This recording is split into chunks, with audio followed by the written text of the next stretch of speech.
Hi hello नमस्कार. स्वागत आहे तुमचं माझ्या चॅनलवर.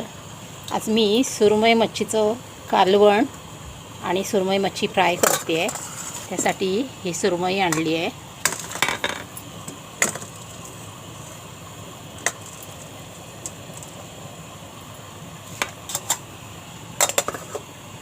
एकदम ताजी ताजी आहे. 4-5 वेळा स्वच्छ धुवून घेतली आहे. 5 वेळा स्वच्छ धुवून घेतली आहे चाळणीवर.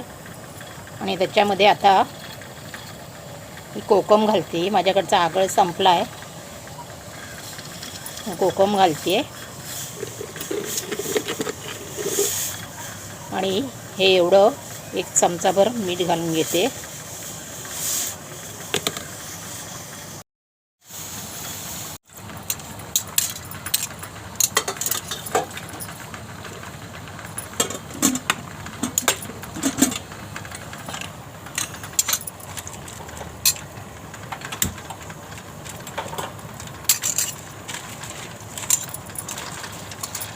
आता हे 15 मिनटं बाजूला ठेवून देते. कोकम आणि मीठ लावलं आहे. इथे मी चमचाभर मसाला घेतला आहे आणि थोडीशी हळद घालून आता हे सगळं मिक्स करून मच्छीला लावते. आलं लसूण पेस्ट टाकते.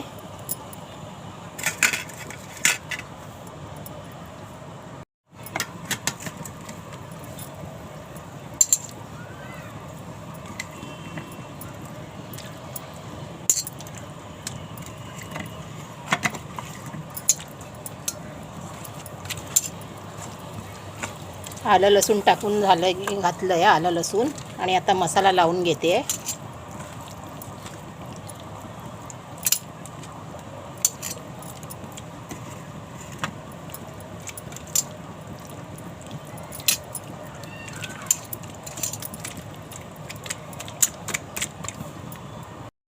इथे मी तवा ठेवला आहे गरम करायला आणि त्यामध्ये तेल घालून घेते.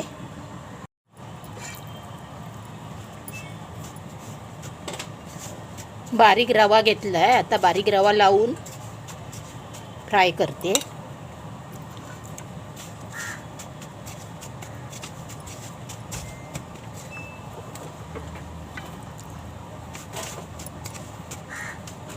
आता सर्व तुकड्यांना असा रवा लावून घेतला आहे एवढ्या तुकड्यांना.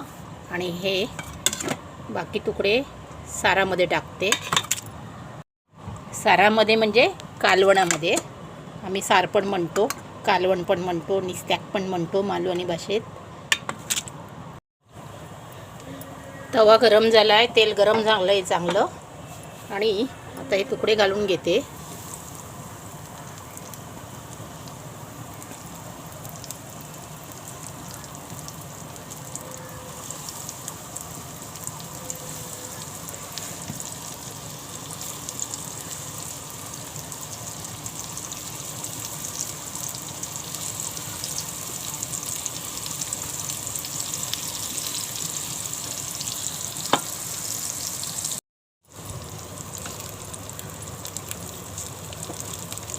तुकडे फ्राय झाले आहेत. आता परतून घेते.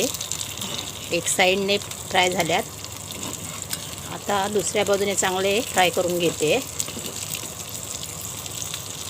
वाटण्यासाठी हे खोबरं घेतलं आहे, कांदा आणि लसूण 2 पाकळ्या वाटण्यासाठी आहे.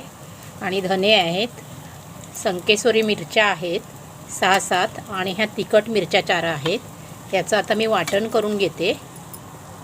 हळद टाकायची आहे, ती नंतर टाकते. इकडे मच्छी फ्राय झाली आहे. आल्याचा तुकडा अर्धा इंच, हळद पावडर,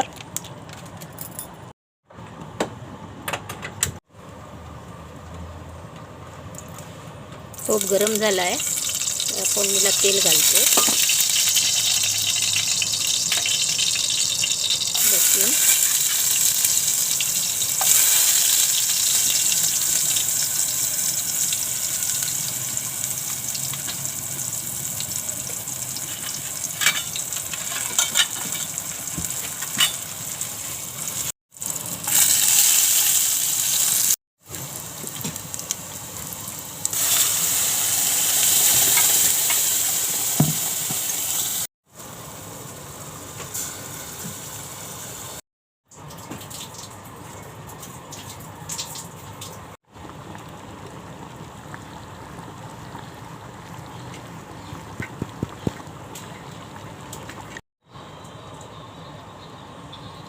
कोथिंबीर घालून घेते.